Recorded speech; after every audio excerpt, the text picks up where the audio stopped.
Are you fully invested as an entrepreneur? And what does that even mean? What does it mean to be fully invested? Well, it might not mean what you think it means. Hey, I'm JR, and in today's episode of the Level Up Business Podcast, I'd like to welcome back my friend Chad Willardson. Chad is the author of the brand new book, Fully Invested. And you see those two words, fully invested, they are more than the title of a book.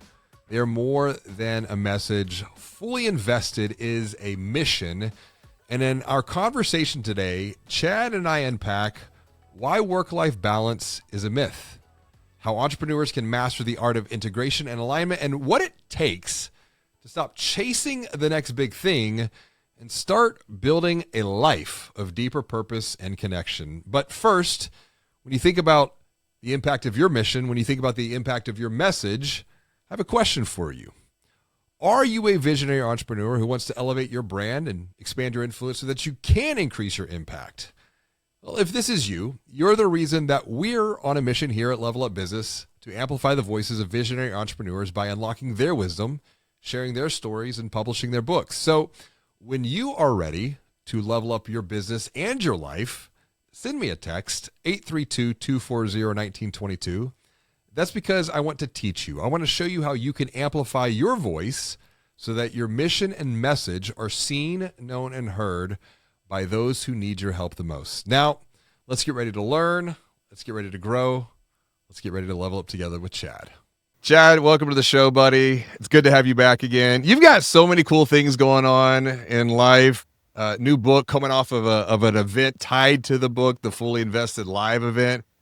Before we get into the book, man, tell me about the event, because what was it, like 60,000 people registered for that? It was wild. I've never done something like that. Honestly, as someone who participates in a lot of coaching groups and conferences and things like that, I thought it would be challenging to, I don't know, I just pictured myself being on Zoom for 3 days, and I'm like, I don't know how people are going to do that, but it went well. I learned a ton. I was behind the scenes with a really A-plus production crew, which was a lot of fun just to see how everything works. So, but diving deep into something I care about, which is probably the most important part, which was the messaging.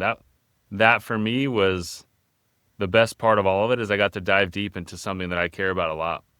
Well, I'm curious, and I mean that's the whole point of our conversation today. You talk about the messaging, Yeah. but I'm more interested in what's the mission behind the message. I mean, that's what we're doing here with Level Up Business, is we're helping entrepreneurs transform their mission into a message that goes out and makes a positive impact. And that's what you're doing with just two words, fully invested. What's the mission there before we even get into the book itself and the message behind the mission? It's to help business leaders understand that they can succeed at home and in business at the same time. And I feel like that mission is important to me because I learned it firsthand with my own family, having 5 kids and being married a long time, and realizing that so many people are willing to give up what matters most for what they're excited about in the short term. And so for me, it's like this mission of the anti-hustle culture, basically. Not that you shouldn't hustle and work hard, obviously, but really the mission is to promote strengthening families as much as we promote business success. Why'd you write the book? You know, I think you've got a mission, you've got a book that really because this is what, number 6? It's number 6, yes. So you got 4 more, because if we go back to your goal, 1 book a year for a decade. And I talk about playing the game in decades. You're playing the game in decades here. This is book number 6. Why write the book? Why now? Because it is to amplify this mission and this message. Yeah, because I've never felt more pressure from the world to be successful and to make lots of money at the expense of everything else. This book felt different. Yeah, to me, this book, I mean, people say, who know me and who've read all my books, they say this is by far your best. This is the most authentic work you have. Someone just said, I haven't checked Amazon in a while, but someone told me that there was a review that said, I've heard you speak and I've heard you on podcasts, and it feels like I could hear you saying every sentence in this book. I mean, this is the first book. You can see the picture right here where I got my whole family on the cover. Like, it just felt different for me. It was way more personal and more important than any of the financial things I could teach people. Well, if you think about like this idea of authenticity and speaking from heart, you you make a really good point, and it's even in the subtitle. Like, why is work life balance? You were touching on this before, but I'm gonna come back to it. Like the hustle culture. It's like I feel like, and I bought the lie. Like I went down that path, and what I found was not pretty. Hustle more, work harder, and like you said, well, it doesn't mean that. It's like, but it's like sacrificing the things that matter most. Why do you believe that work life balance is a lie? Because work and life, you're only one person. So work and life and balance, they make it seem like you can put on all these different hats and be different people at different places, and that they're competing against each other all the time. And you're never going to perfectly balance that. There are some times where you've got a big project, or like last week, I had a big event, a big conference where I was fully invested in that work situation. And then let's say it's my daughter's birthday weekend and someone wants to go grab lunch and talk about a business deal. I'm fully invested in my daughter's birthday weekend. It's not a perfect balance where everything's competing against each other. It's more about integration and alignment and being excited about what you do for a living because it matches up with who you are at home and in real life. And it's about getting your family on board. It's about filtering what you can say no to and what you should say yes to. So it's so much more than just having some fantasy of, I'm going to work for this many hours, and then I'm going to be a family person for this many hours, and then I'm going to do this for this many hours. That's not real life. It might sound good in theory, but it doesn't happen in real life. Integration and alignment has been my journey over the last 12 to 18 months. What prevents, especially we'll say entrepreneurs, what prevents an entrepreneur from finding that integration, from finding that alignment? Because you coach entrepreneurs yourself as well. I think the temptation to always be doing more and the FOMO of missing out on opportunities. There are a lot of things I've been invited to over the years that I probably missed out on an opportunity. Business-wise, financially, I missed out on something. But I didn't miss out on the things that I would have regretted missing out on. Like, I think the important part is learning how to prioritize better. And entrepreneurs, often we just say yes to so many things, and we believe optimistically that we can tackle the world. And so we say yes to so many things. And in the hustle and bustle of all that, we're growing businesses and we're finding new clients and opening new opportunities.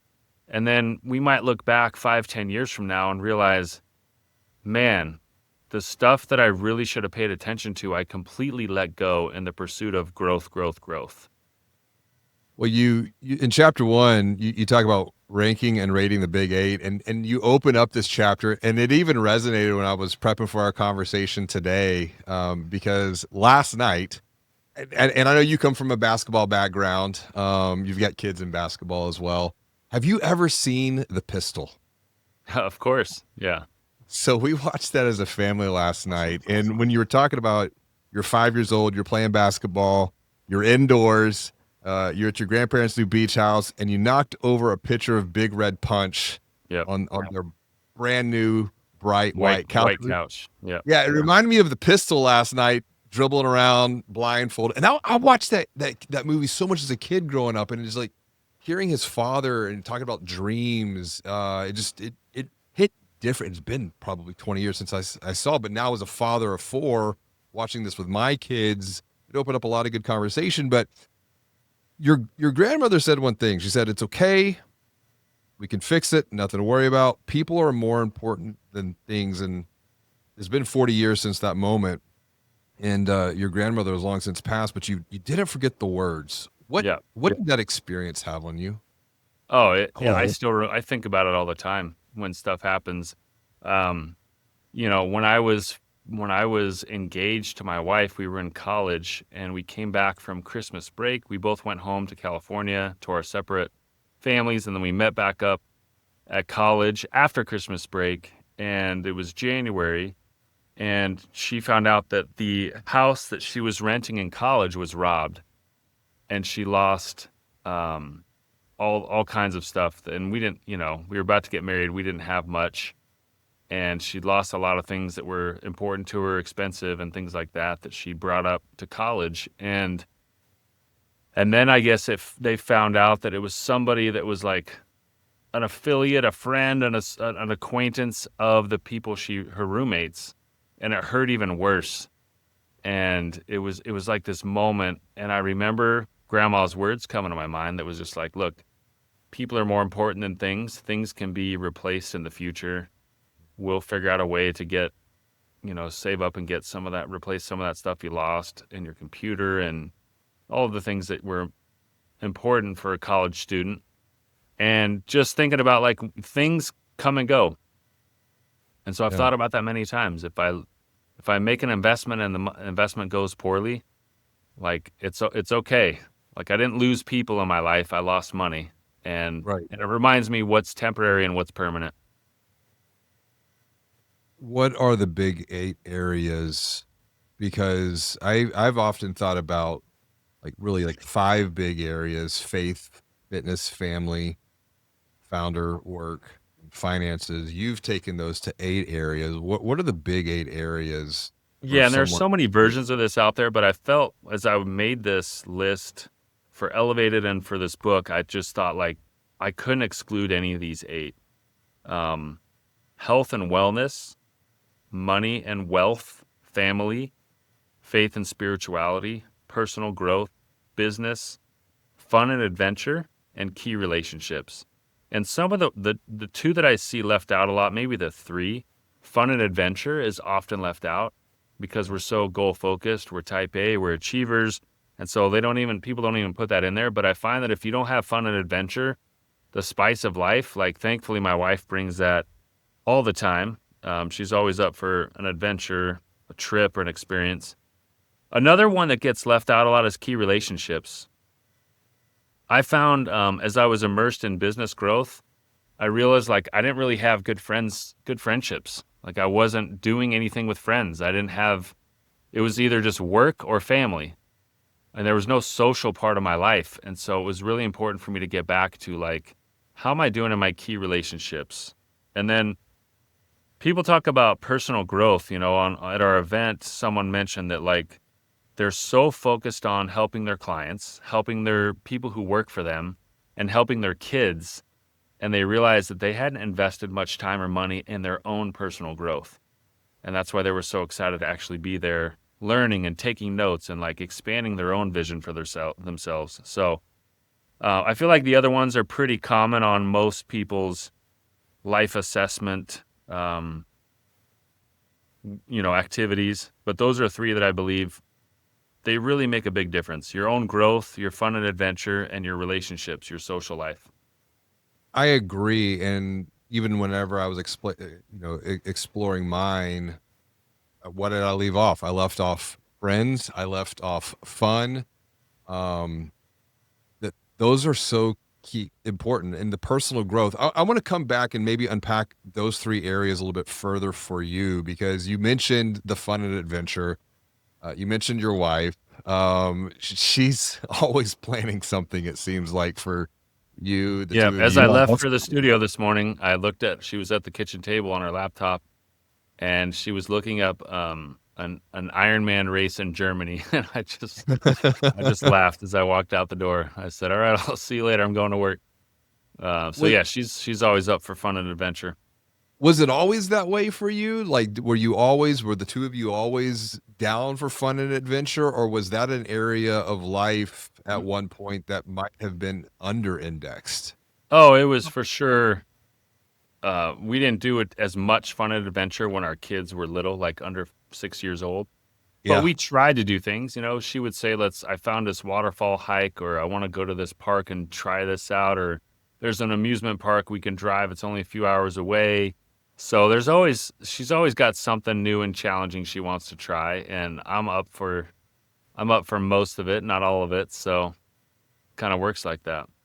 What about on the friends side of things? Because I think it's another important point that you brought up, and it's not often we think about, and so we end up just taking care of. And I think the friends and the personal growth, especially with what you're doing with Elevated, Yeah, you're connecting the two. How has that correct. experience been for you? Did you ever feel like you're alone, like you didn't have support before you found the right friends? Because I think, as you continue to elevate, as you continue to level up, you might find you're outgrowing your peer group, or in my case, even outgrowing my clients for that matter, Yeah. historically. So talk more about the friends aspect of this from your own personal experience and what you learned here. Yeah, I believe it's very important to have those relationships. Social life, all work and no play makes Jack a dull boy is the saying, and that's true.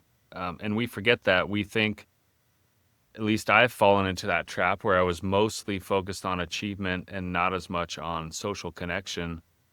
And I Hmm. think there's a lot to be said for becoming a whole human being and not being so business focused. And so, the last few years, I've made a very concerted effort to make friends, to stay in touch with people, and to create opportunities. Like for me, Elevated is a place where people make strong connections with like-minded, growth-focused people. Yeah. And like it's satisfying to me to help provide that environment and that situation where all these connections and opportunities happen. Like I get really excited about that. It's kind of like I like hosting the party. I don't have to be doing everything at the party, but I really like hosting the party because I see Right. all the magic happening, and Yeah. that to me is very fulfilling.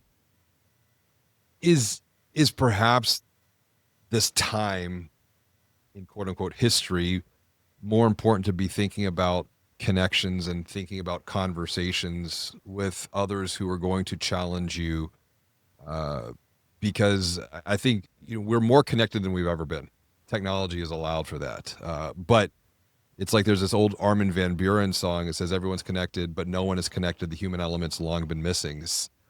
Where does the idea of the human connection, I think, if we're looking at the horizon 2030, so we would we'll close the decade. Yeah, If we think about like your decade of writing, but if we think about going back to 2020, we had the COVID experience. Things shifted literally overnight. But now it's almost like there's in my soul, I feel like people are longing for something more, something deeper, something real. And I can't really fully articulate it. It's just something that I'm observing, seeing, feeling. What are you seeing from that area of connection? Because it does come back to these 8 areas, these big 8, the friendships, the relationships. it feels like people are going to decide whether they want to have real connections with other people or bury their soul in technology. And I Mm, feel like that's an important choice of which way do I want to go. Like for me, technology is an incredible tool, but if I didn't have the relationships and the people and the opportunities to meet and experience life, like it would feel very, very empty and soulless. And yet there are many who choose and say, hey, I'm going to have AI and technology like do all my thinking and respond to me and tell me how great I am and how I'm always right. And eventually the technology will continue to evolve to where they don't really seek any kind of human connection. And I think mm. that's a real dangerous place. So I believe the opportunity to stand out has never been greater because of the reliance on technology. And after the pandemic, I really believe we experienced what it was like to be isolated. And isolation is not healthy. It's not good for man to be alone. So it's great to have connections and friendships and experiences and do all these things. And yes, it takes effort. Every time I have said yes to making that big effort for experiences and relationships, it's turned out to be something I was very, very thankful for. It's interesting. We're talking about the soul, and it's not a conversation that often comes up in business discussions. It's one that has actually bubbled up in a lot of the level up business conversations, people sharing their perspective on faith, spirituality. In the book, you share that you have the giant five vision, top five priorities around the family. And Mm. you say faith in God, this comes first. We aim to grow in our faith, both individually and together. And that's a theme that's repeated throughout. Even in you mentioned that this was Chad Johnson. When life feels off track, we ask a simple question: where am I right now with my faith, my marriage, my parenting, my health, my contribution to others? Then we take action to grow in that area. Where does faith come into your life when it comes to being fully invested with the people you're with, your family, your friends, elevated, your businesses? What does Yeah, that look like? it's something I'm not afraid to talk about. I was raised in a Christian household with faith in God and daily prayers as a family, scripture study. My wife teaches Bible study in the morning to high school students as a volunteer. We were just chatting about her class this morning when she got home. So to me, like that's everything. Having a foundation of faith and family guides all of my decisions. There's no success or experience or blessing or anything in my life that's good that I don't believe came from God directly. And I do believe that everyone has those same abundant blessings in a different way available to them. Like I Yeah, genuinely believe, and that's why I like to make an impact, is because I believe every single human being on earth, regardless of their background, is a brother or a sister of mine. And yes, when you believe that, you approach life differently, you approach business differently, you do things with a different perspective because you have that faith background where it's not going to be it's never going to be a situation where I make a decision based on just the moment and I'm not considering the eternal consequences of it.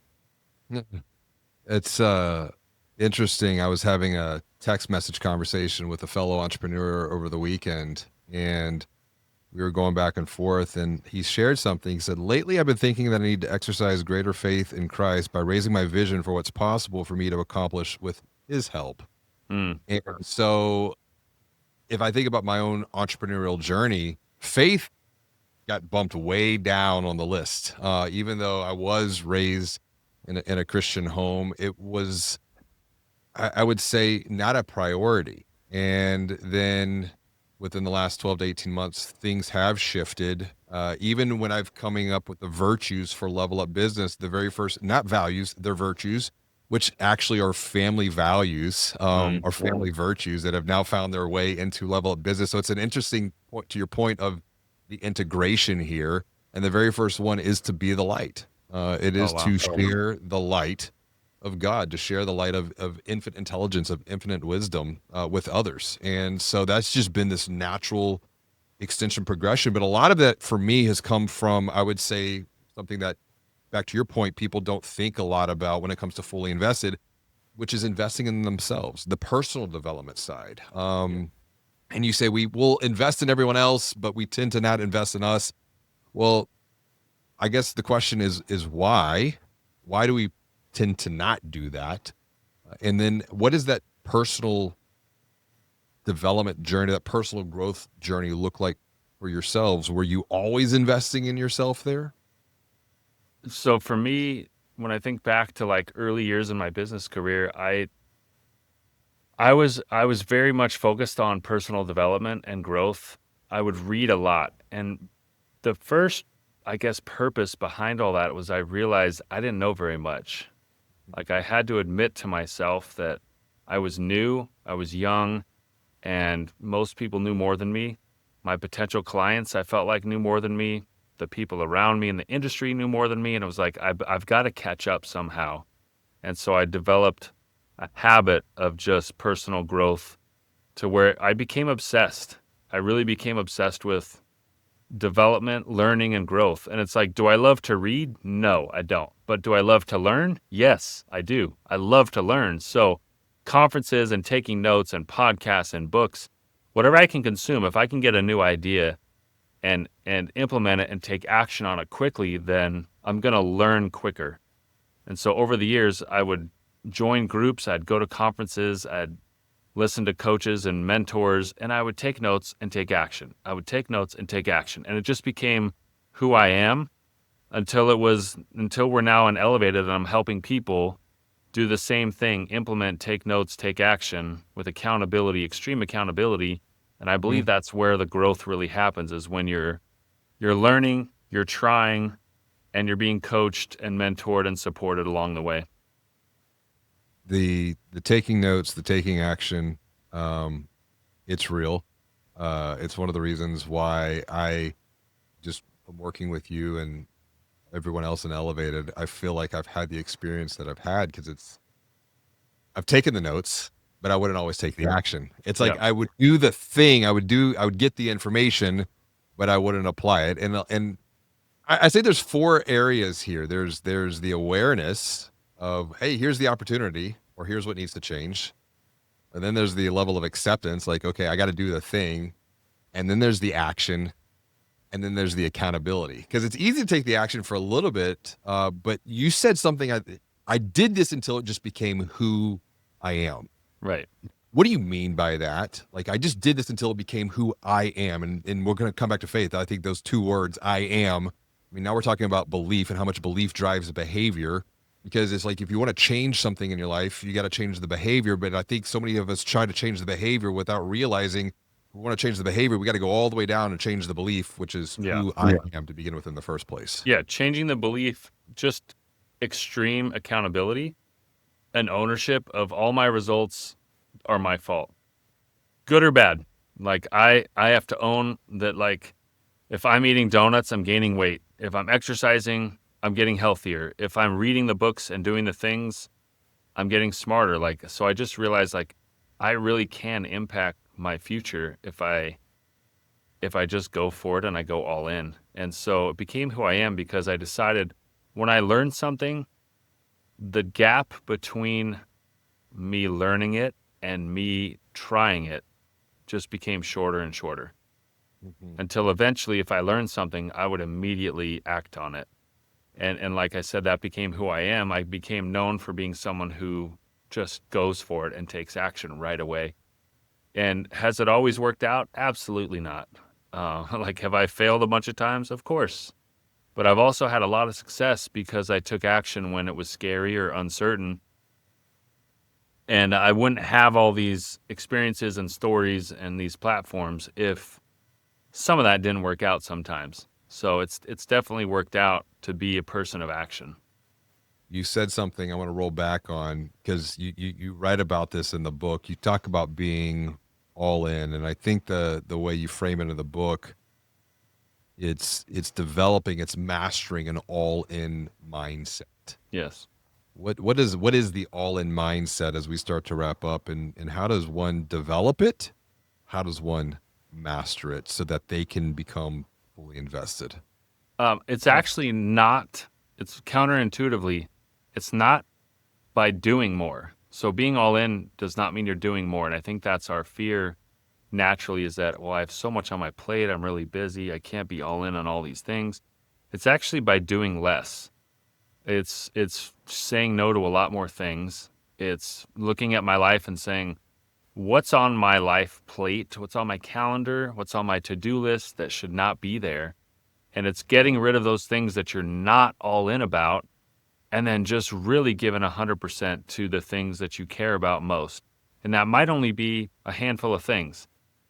But having the all-in mindset says, if I say yes, then I'm going to give everything I got. Like, I'm not giving up. I'm not quitting. I'm not going short. I'm not making excuses. I'm literally going to give everything I've got, because this is something that matters to me. And recognizing that we don't have excuses. And really, we can't achieve those things without the coaching and the accountability and the support, which is why I personally am a part of many groups and masterminds myself. Like, I'm spending hundreds of thousands of dollars a year as a student, because I really believe that I can't do it on my own. Leaders are people who want to learn. They're coachable. And I just believe that that's a trait that is missing in so many people. They want to have their hands in lots of things, but they're not really coachable. So they never go all the way in.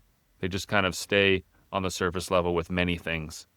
Well, when you're talking about going all in and learning, like you said, I don't like really reading, but I love to learn. I think Yeah. that's a great distinction right there. It's one of the things I'm hoping my kids take forward with them. I'm like, listen, I don't really, not so interested in your grades, but if you learn to learn and you learn to love to learn, then everything else will start to fall into place. And as we were watching the Pistol last night, Press, the father, who's the coach now at Clemson, Pistol Pete's father, he brings all his players in and here's the basketball.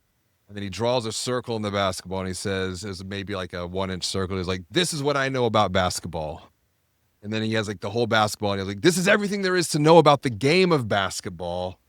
And then he just places a little dot on the ball with his pen and he's like, this is what you know, combined. Yep. And I think there's that's the beauty of this elevated journey, this fully invested journey, because there is always something more to learn. There is always something more to learn. And when you learn together, you grow together. When you grow together, you elevate and you level up together. I want to wrap up with this because you have been so intentional in your own learning, development, growth in these 8 areas of your life. When you look out towards the future, and we'll just say 2030, and it's 2030, and we'll use the R factor question from Dan. What needs to happen between now until then for you to feel good about the continued growth that you're having as a fully invested entrepreneur yourself? Yeah, for me, I'm doing less and achieving more every single year. Making the biggest impact, staying in my superpower, doing what I love to do, which is teaching and coaching and influencing people to go for big opportunities in their own life, basically unlocking permission for them to grow. I think that I can influence and help a lot more people. I think I'm just scratching the surface right now. Yeah. So 5 years from now, I'd love to see 1,000 members in Elevated who are thriving and succeeding. I'd love to see Pacific Capital tripling the amount of money that we're managing and investing. I believe these goals are possible because I know the good that we're doing out there.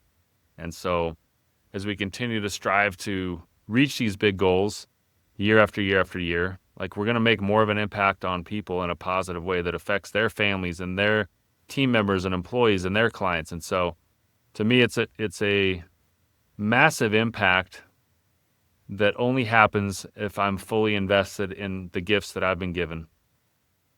I really appreciate that. If I'm fully invested in the gifts that I've been given, because the gifts that we've been given are the gifts that we give to others. And if we fail to honor and see the gifts that we've been given because we're so busy, we're so distracted, we'll never give those gifts to others. And I want to just come back to one point you mentioned right here. In 5 years, I'm going to be, and I'll paraphrase, I think I'm going to be doing more by doing less. It's a bit paradoxical. Yeah, achieving more while doing less. Achieving more while doing less. And if someone is watching or listening to this and thinking to themselves, how is that possible? Come back to what I was sharing before about belief.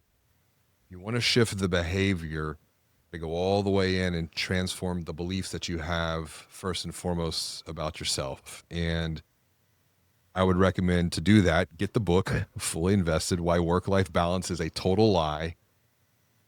What else would you recommend as we wrap up here? Where can they get the book? How can they connect with you? Where else can they learn about the work that you're doing with Elevated?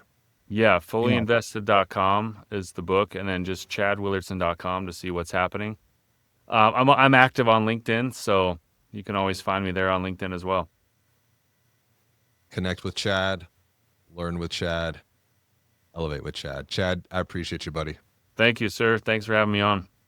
Hey, it's JR. Before we wrap up, I have one more question for you.